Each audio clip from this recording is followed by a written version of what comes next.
Yo, what's up, guys? What's going on? Welcome back. Hope y'all are doing well. Manchester United versus Borussia Dortmund. I was asking myself, does this game really matter? And I think that's a yes and no. Yes, because in the case of Borussia Dortmund, it gives them confidence to be able to go on to the next game, which is against Chelsea, and being that they beat a Premier League team like Manchester United that ended up in third place. You have a lot more confidence to go on and have a good game against Chelsea, even though Chelsea is a different team. This is a revamped team, I would say, with the new signings, a new coach. So don't expect to get the same result. You might get killed by Chelsea. So you never know. But I still think it's a hard yes when it comes to that. Also, yes, for some of the players that, either they're going to be called up to the first squad or they're not going to be called up to the first squad. But if they had a really good game against a team like Manchester United, Real Madrid, Manchester City, a big team, this is a reference for the coach to be able to acknowledge that one player had a really good game against this team, so he might be called up for that one team. Like take Lopez from Barcelona, for example, and that amazing goal, and then the pass for Ferran Torres. Who knows? He might not be included in the first team squad, but maybe he gets to play. He gets the call up against Real Madrid when they play the Clásico. Who knows? Who knows? And no, a hard no, because it's just one game.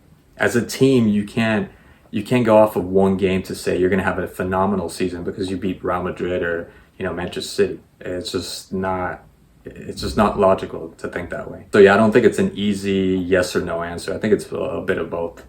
As for the game, this game was very interesting because it was going one way, and then towards the end, it went a completely different way. You guys saw, like, Manchester United were all over Borussia Dortmund. It was until the 41st minute, I think, that Adeyemi had a really good run, a good pass by Wolf. He cut inside. I think it was a 1-2 with Haller, if I'm not mistaken, and then the ball just ricocheted alone for Molland to be able to put it in.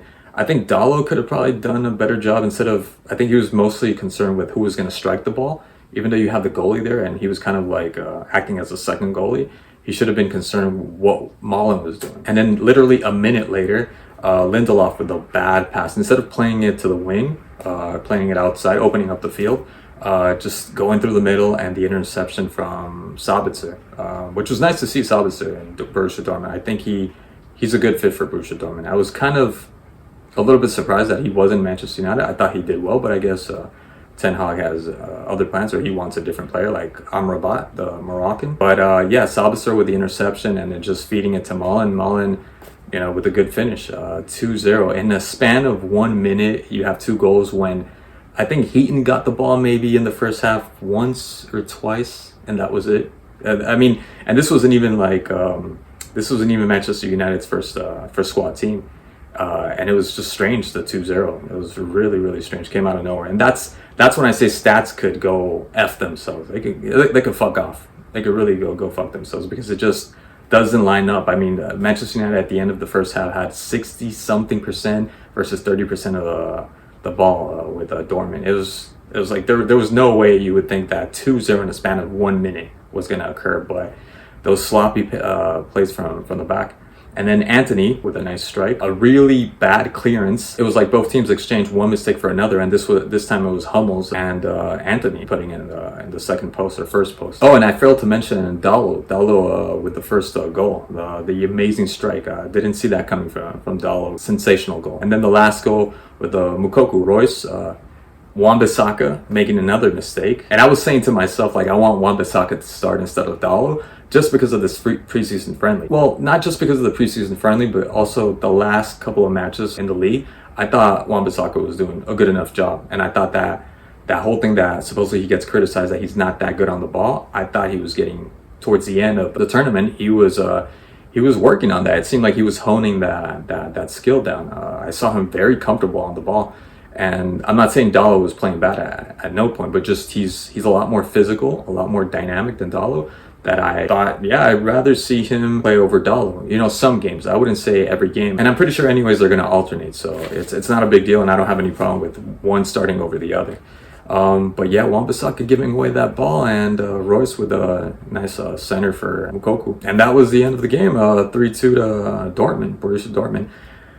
Forsen, the young kid, I thought he should have been subbed earlier before he got into that little brawl with Adeyemi, because he was constantly losing the ball. He was clearly the weakest one out of all Manchester United, and this was early on in the game. I thought he should have gone out way before they took him out, supposedly on the pretense, on the excuses that it was because of the whole little scuffle that he had with Adeyemi. And I didn't think he did anything wrong. I was kind of disappointed in Ten Hag giving him that fatherly talk, when he took him out. Like, he didn't do anything but stick up for himself. The issue was with what's his name, Ryerson, and then Adeyemi for no reason just provoking him, and he went up to his face to, I don't know, who knows what he told him, but I think he did nothing wrong forcing. I don't think he did anything wrong. If anything, I'm glad he stood up for himself. And I wish I saw Mason Mount in the half just kind of like put his arm around him. I hope somebody told him, Mason Mount or somebody else, I hope he told him, hey, you did absolutely nothing wrong. Don't listen to Ten Hag. I do understand though that this is a preseason friendly, and don't get into a fight like that. It's not worth it. But also don't get bossed around by some little dumbass kid that, Adeyemi's a great player. He's a fantastic player. I wasn't even thinking, how come he's not in the German national team? I think it's time he steps up and we get to see him. They call him up. I don't know if he's been injured. I don't know what's been going on, but his attitude is just childish. There was no reason to go up. You had nothing to do with him, and you just go up. I get defending your teammate. I get that.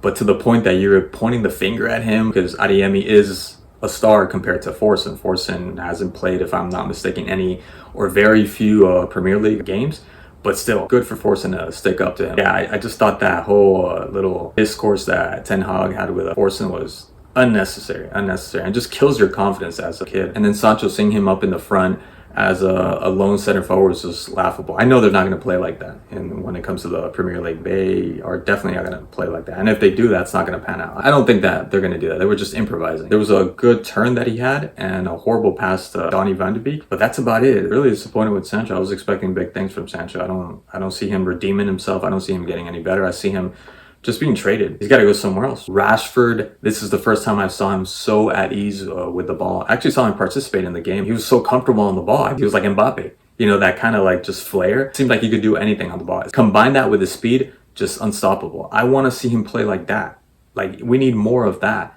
For whatever reason, maybe because he was playing against, obviously they were, most of them were the academy players, the youth squad, but he was so nimble on the ball. It was nice to see that from Rashford. Aside from that, the game, first half was just, like I said, Manchester United just constantly dominating, and then the second half got a little bit more interesting. Most of the first squad team for Manchester United came in. That injected a little bit more quality to the game, and thus the game got better. Anyways, guys, thank you so much for watching as always, and I'll catch you in the next match. Cheers!